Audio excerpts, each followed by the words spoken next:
Deyirəm, köhnə adamların həqiqətən də, yəni belə bir-birləri ilə zarafatları, nə bilim belə bir-birləri ilə danışıqları, hikmət dolu, məna dolu belə olub da. Yəni bu əvvəllər məsələ mənim qardaşım hərdən cızma-qara eləyib, qəzəl zad.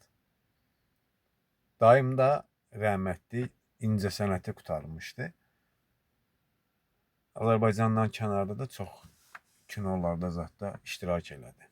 Yəni sözümün canı.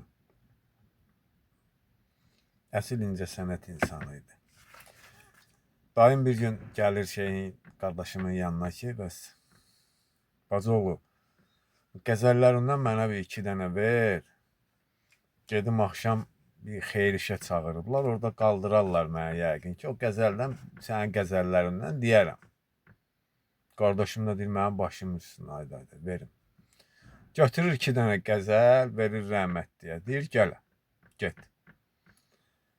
Dayım da gedir, nəysə qaldırırlar bu xeyir işdəki, bəs aramızda filan kəs var, qalx gəl, o şimdi bir kəlmə deyir, qalxır bir kəlmə deyir, elə qalxmışkən də bacı oğlumun yazdığı deyir, qəzəl var 2 dənə, elə onlardan da deyim sizə deyir, bacı oğlum yazır. Cəmaat əl çalır, alqışlayır. Tap birini döşəyir, əla, gözəl. Öbürünü deyirlər, öbürünü də deyir. Cəmaatdan şey çıxır ki, ala bunun bacısı oğlunun deyir, axı bu Əliyaxa Vahidindir. Bəs bu nə tər olur? Nəysə axşam dayım gəlir qardaşımın yanına ki, mən sənə dedim 2 dənə qəzəlindən ver mənə. Verdin mənə 2 dənə qəzəl. Bəs bunun biri səndir, biri Əliyaxa Vahidindir axı. Qardaşım da deyir, bəs sən məndən 2 dənə qəzəl istədin, mən də verdim. Soruşmadım ki, bunun hansı səndir, hansı Əliyaxa Vahidindir. Qəzəl istədim, verdim.